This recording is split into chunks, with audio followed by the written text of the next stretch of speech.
बगलामुखी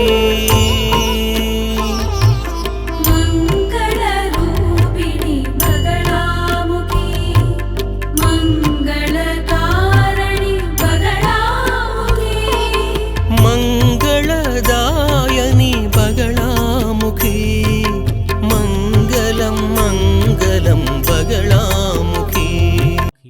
जय जगन्माता देवी बगलामुखी। ओम ह्रीं बगलामुखी वरदे सर्वसौभाग्यप्रदायिनी समस्त भक्तानां सर्वाभीष्टं साधय साधय ह्रीं ओं स्वाहा।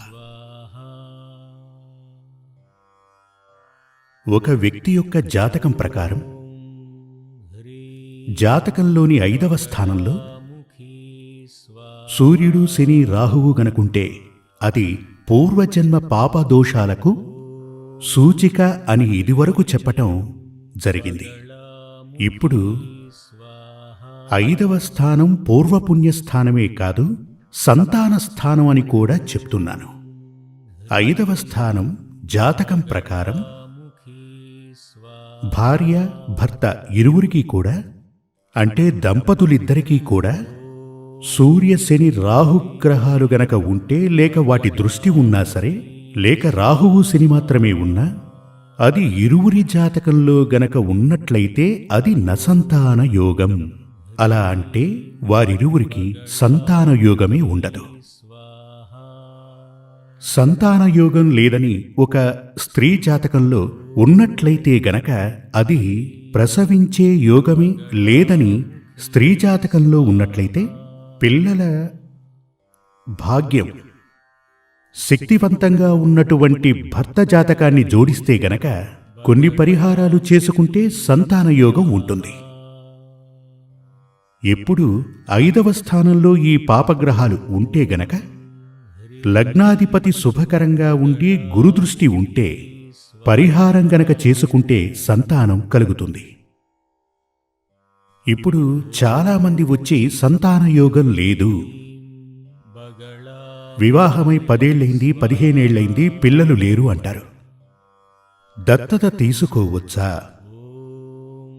టెస్ట్ ట్యూబ్ శిశువు కొరకు, టెస్ట్ ట్యూబ్ బేబీ, దాని కొరకు ప్రయత్నం చేయొచ్చా అలా అని అడుగుతూ ఉంటారు.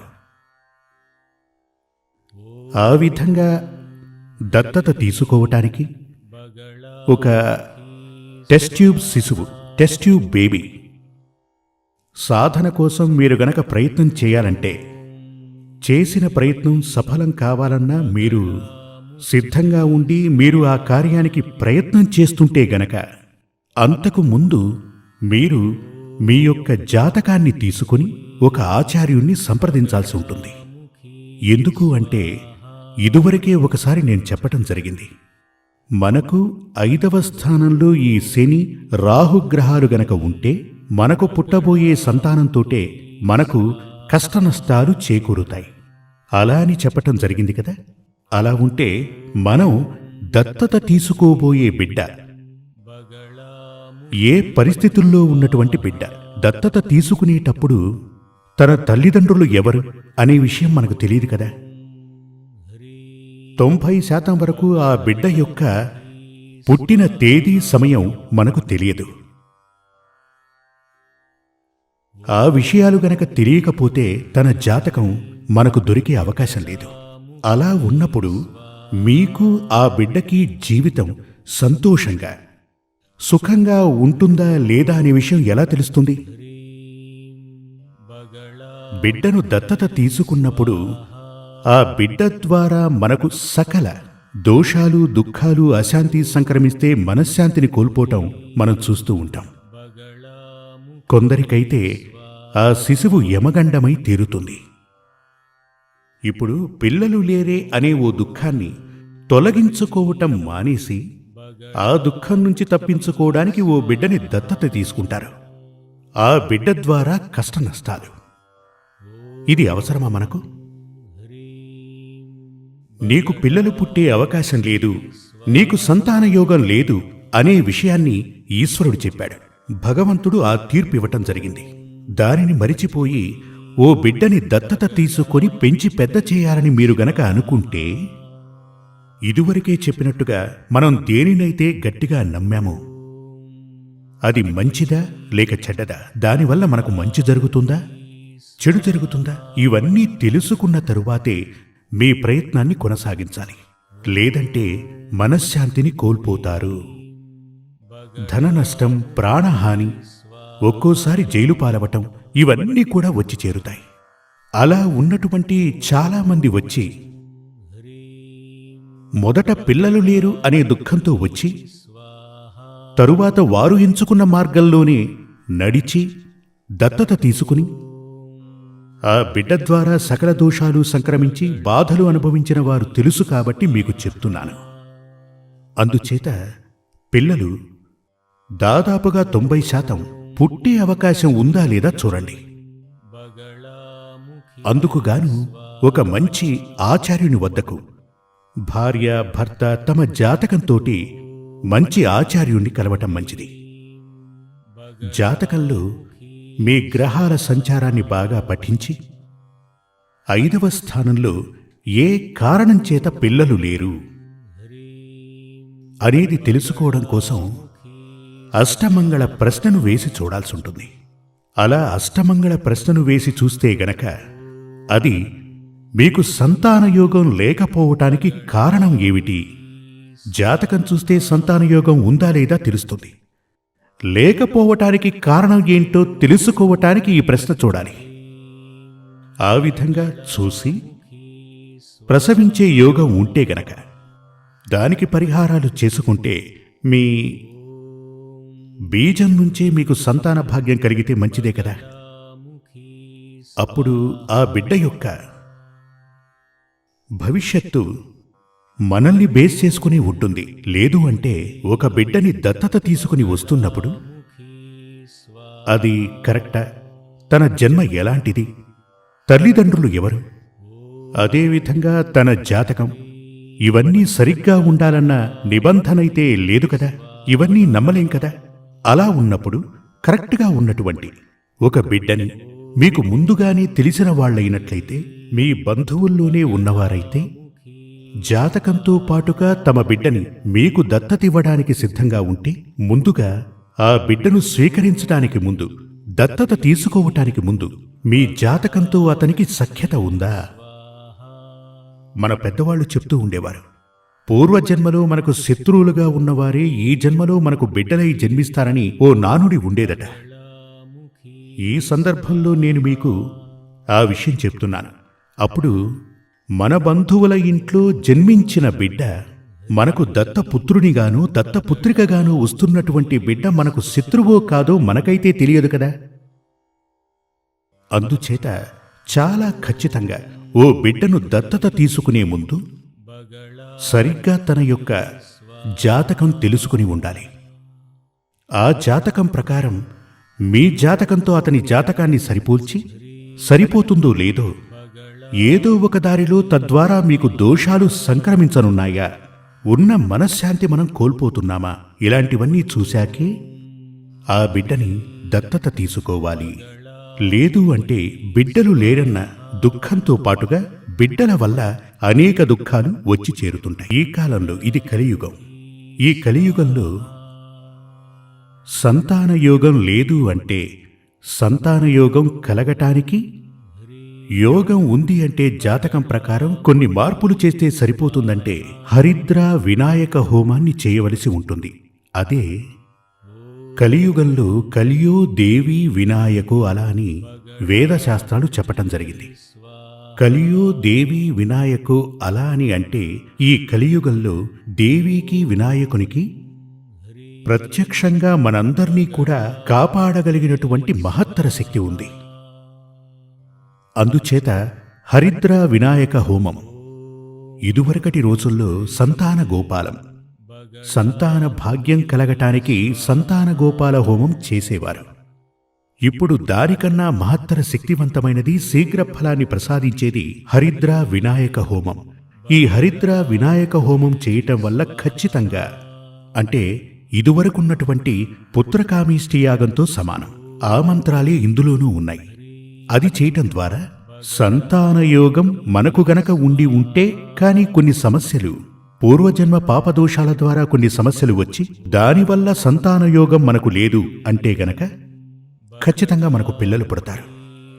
ఆ దోష పరిహారం చేసి, అంటే పూర్వజన్మ పాపదోష పరిహారం ముందుగా తొలగించవలసి ఉంటుంది. దానికి సహస్ర విరాజిత యాగం చేయాలి. సహస్ర విరాజిత యాగం చేసినప్పుడు పూర్వజన్మ పాపదోషాల వల్ల కలిగిన కష్టం, సమస్య తొలగిపోతుంది. ఆ తరువాత మనకు పిల్లలు పుట్టాలి. అందుకుగాను హరిద్రా వినాయక హోమం చేయాల్సి ఉంటుంది. కానీ ఇదంతా చెయ్యాలి అంటే ముందుగా జాతకాన్ని చూసి ఓకే అనుకున్న తర్వాతే భగవంతుని ఉత్తర్వుతో చేయాలి. లేదు అంటే మనం గనక హరిద్రా వినాయక హోమం, విరాజిత యాగం వాటి వల్ల ఎలాంటి లాభం ఉండదు.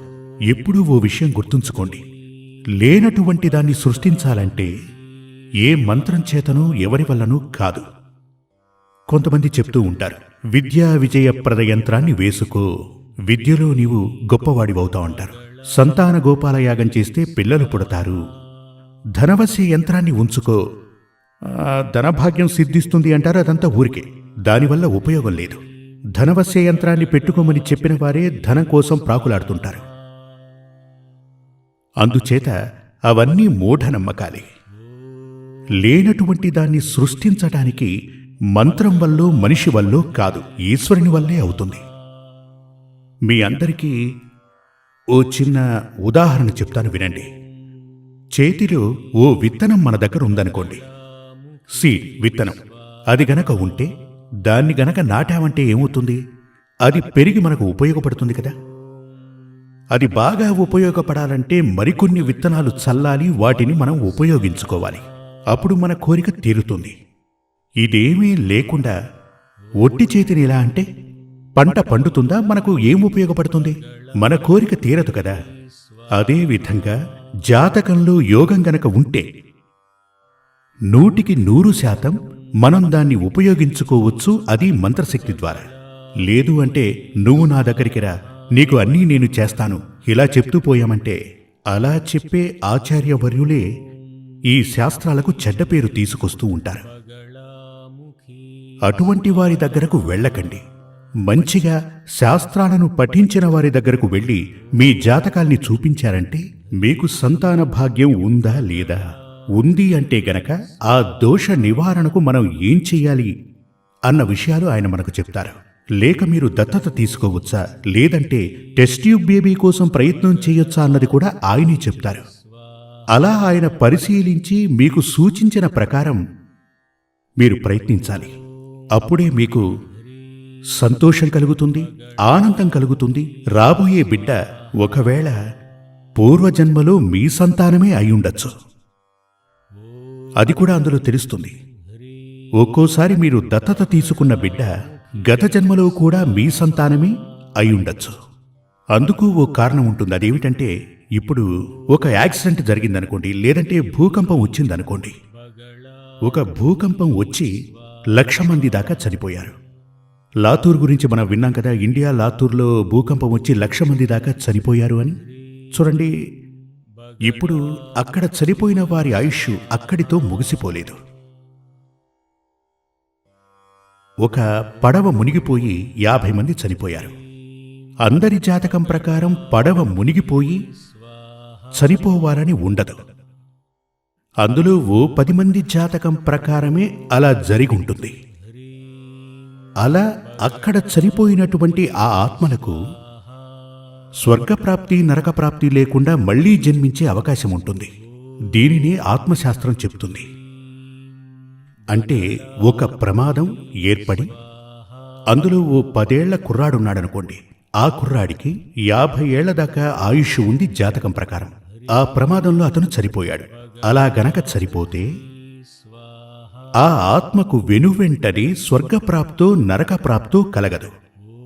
ఆ ఆత్మకు చాలా త్వరగా కాలయాపనే లేకుండా ఈ భూమి నుంచే పునర్జన్మ ప్రాప్తిస్తుంది. ఈ విధంగా పునర్జన్మ పొందినటువంటి ఆ కుర్రాడు, ఆ ఆత్మ ఒకవేళ గత జన్మలో మీ సంతానమే అయ్యుండొచ్చు.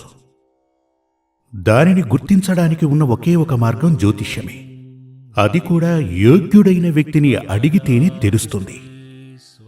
లేదు అంటే ఇంకేముంది? ఎప్పుడూ కూడా నమ్మకం ఉండాలి, మూఢ నమ్మకం ఉండకూడదు. మూఢ నమ్మకం మనల్ని దారి తప్పిస్తుంది. జై జగన్మాతాదేవి బగళాముఖి. సమస్త భక్తానాం సర్వాభీష్టం సాధయ సాధయ హరిం ఓం. శ్రీ సూర్యమంగళం అద్వైత వేద విద్యాపీఠంలో తాంత్రిక పూజల్లో సిద్ధహస్తులైన ఎందరో ఆచార్యులు అమావాస్య, పౌర్ణమి రోజుల్లో ప్రత్యేక యాగాలు నిర్వహిస్తారు. ఈ యాగాల్లో పాల్గొనడం ద్వారా తల్లి శ్రీ బగళాముఖీదేవి అనుగ్రహం వల్ల సర్వదోషాలూ పోయి సకల సౌభాగ్యాలు మనకు కలుగుతాయి. శ్రీ సూర్యమంగళం అద్వైత వేద విద్యాపీఠం జ్యోతిష్యం, ప్రశ్నలు, వాస్తు, తాంత్రిక పూజలు మరియు వేదయాగాలు నిర్వహిస్తారు. సంప్రదించవలసిన నంబర్ 7305442299 7305442299. చెన్నై, కోయంబత్తూర్, బెంగళూరు, హైదరాబాద్, విజయవాడ, ఢిల్లీ, ముంబై, తిరునల్వేలి, టెక్సాస్.